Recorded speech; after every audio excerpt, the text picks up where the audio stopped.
अध्याय 29। आज दक्षिणेश्वर चलोगे? शुरू करते हैं। नरेंद्र और महेंद्र नाथ गुप्त नरेंद्र के घर के वरांडे में बैठे थे।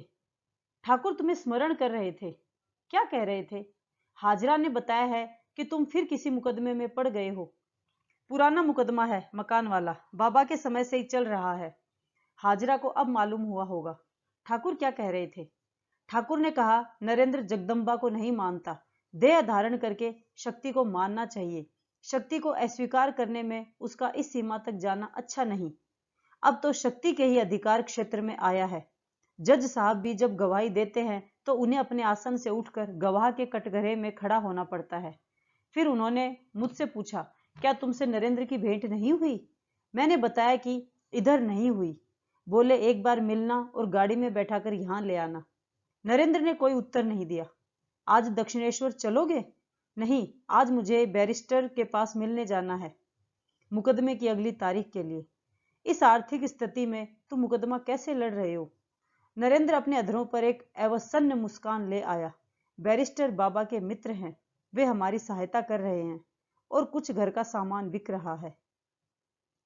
ठाकुर शनिवार को अधरचंद्र सेन के घर आ रहे हैं, वहीं आ जाओ। शनिवार को? ठीक है, आने का प्रयत्न करूंगा।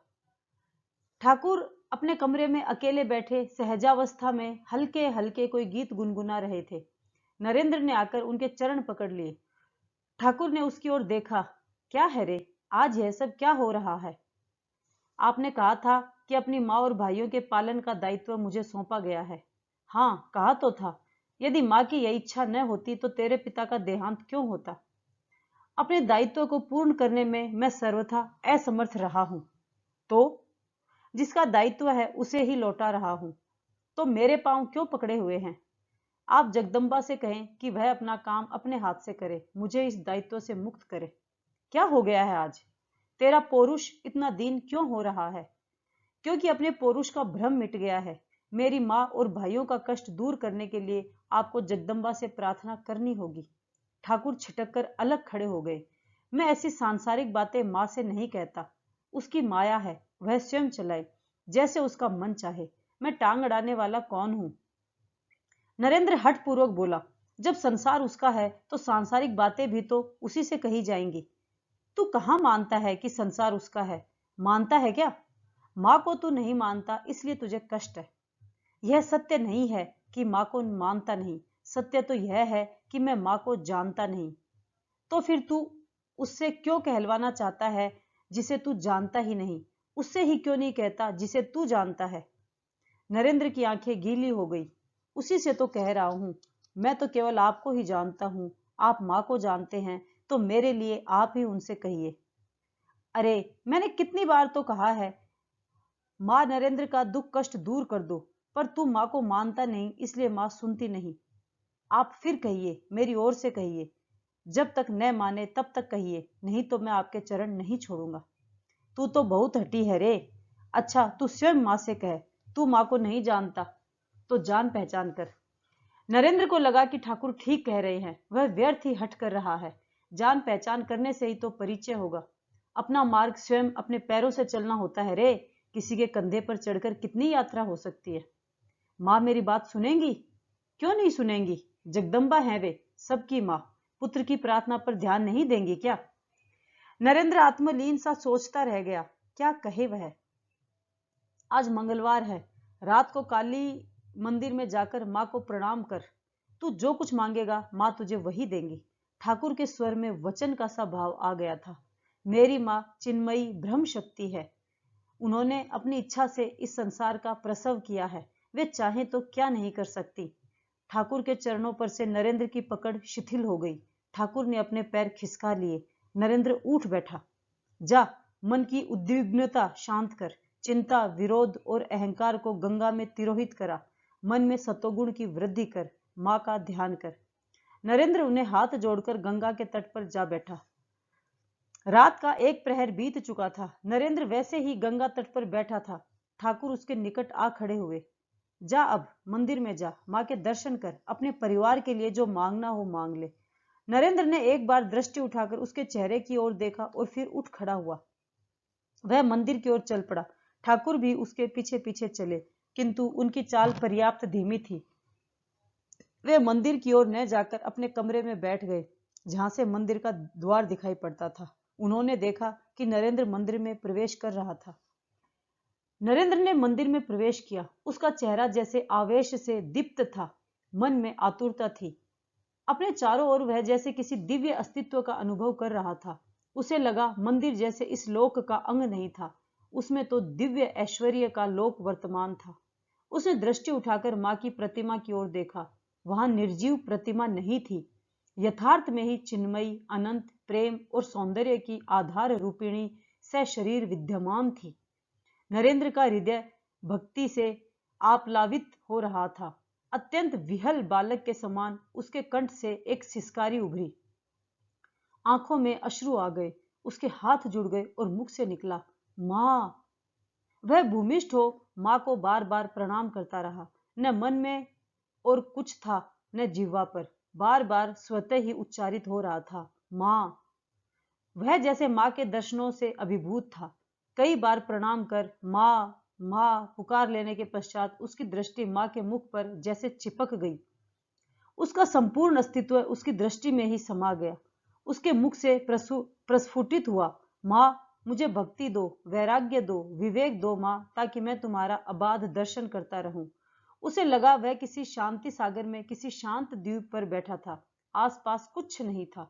सारा संसार प्रपंच विलीन हो गया था। बस वह था और मां थी। ठाकुर ने अपने स्थान पर बैठे देखा कि नरेंद्र मंदिर से बाहर आ रहा है। उसके पैर डगमगा रहे थे जैसे नशे में हो। मन झूम रहा था और अधरों पर मां की स्तुति थी। वह पर्याप्त निकट आ गया तो ठाकुर ने पूछा, क्यों रे, मां से गृहस्थी का अभाव दूर करने की प्रार्थना की है न? नरेंद्र चौंका, कुछ विस्मित और कुछ चिंतित हुआ। नहीं महाराज, वह तो मैं भूल ही गया। उनका उद्धार कैसे होगा जिनको समय पर अपने हित अहित का ध्यान नहीं रहता। मैं तो तेरे लिए ईशान जैसे छोटे छोटे अधिकारियों से भी याचना करता रहता हूं, और तू है कि मां के सामने से भी खाली हाथ लौट आया। खाली हाथ नहीं, नहीं, मैं खाली हाथ तो नहीं लौटा महाराज। याचना तो मैंने भी की, किंतु अब क्या करूं महाराज। जा जा, ठाकुर ने जैसे उसे मंदिर की ओर धकेला। फिर जाकर प्रार्थना कर, अभी कुछ नहीं बिगड़ा। ठाकुर अपने स्थान पर बैठे मुस्कुराते रहे। उन्होंने देखा कि नरेंद्र पुनः मंदिर में गया। उन्होंने अपनी आंखें बंद कर ली।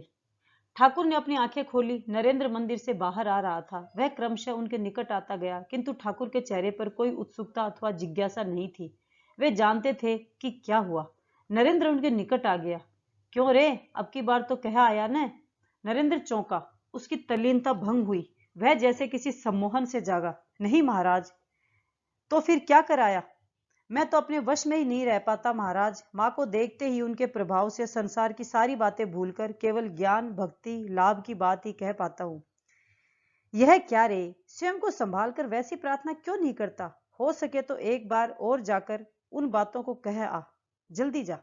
नरेंद्र देख रहा था ठाकुर उसे भीतर धकेल रहे थे, जैसे तत्काल न गया तो देर हो जाएगी। नरेंद्र पुनः मंदिर की ओर चला गया। ठाकुर उसे जाते देख मुस्कुराते रहे।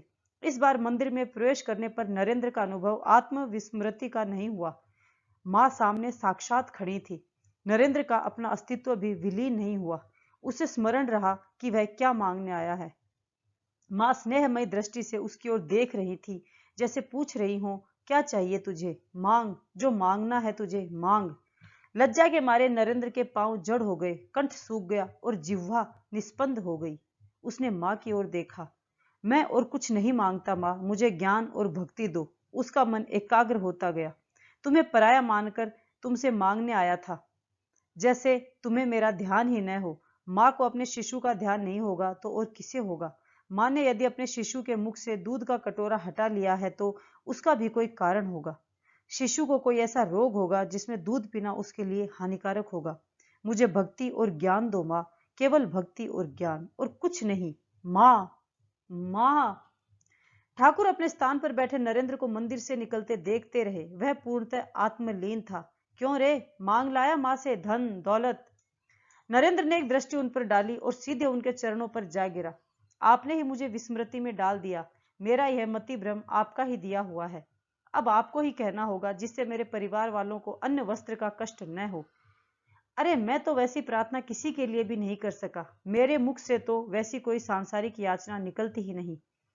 तो मैं अब किसके पास जाऊं, किससे याचना करूं? तुझे कह दिया कि जो कुछ माँ से मांगेगा वही पा जाएगा, तो अब और क्या चाहिए तुझे? पर माँ के सम्मुख जाकर मैं कद्दू को हंडा तो नहीं मांग सकता, न नहीं मांग सका माँ से मैं। तू मांग नहीं सका तो तेरे भाग्य में सांसारिक सुख ही नहीं है। अब बता मैं क्या करूं? माँ से नहीं कहना चाहते तो आप स्वयं ही वर दीजिए कि मेरे परिजनों के कष्ट दूर हों। आपके एक बार कह देने से ही उनके अभावों की पूर्ति हो जाएगी। तुझे विश्वास है? हाँ, मुझे दृढ़ विश्वास है। ठाकुर उसकी ओर देखते रहे। नरेंद्र अब भी उनके चरण दृढ़ता से पकड़े हुए था। अच्छा, जा, उनको मोटे अन्न और वस्त्रों का कोई अभाव नहीं रहेगा। नरेंद्र ने उनके चरण छोड़ दिए, एक बार उनकी ओर देखा और फिर अपना मस्तक ही उनके चरणों पर रख दिया।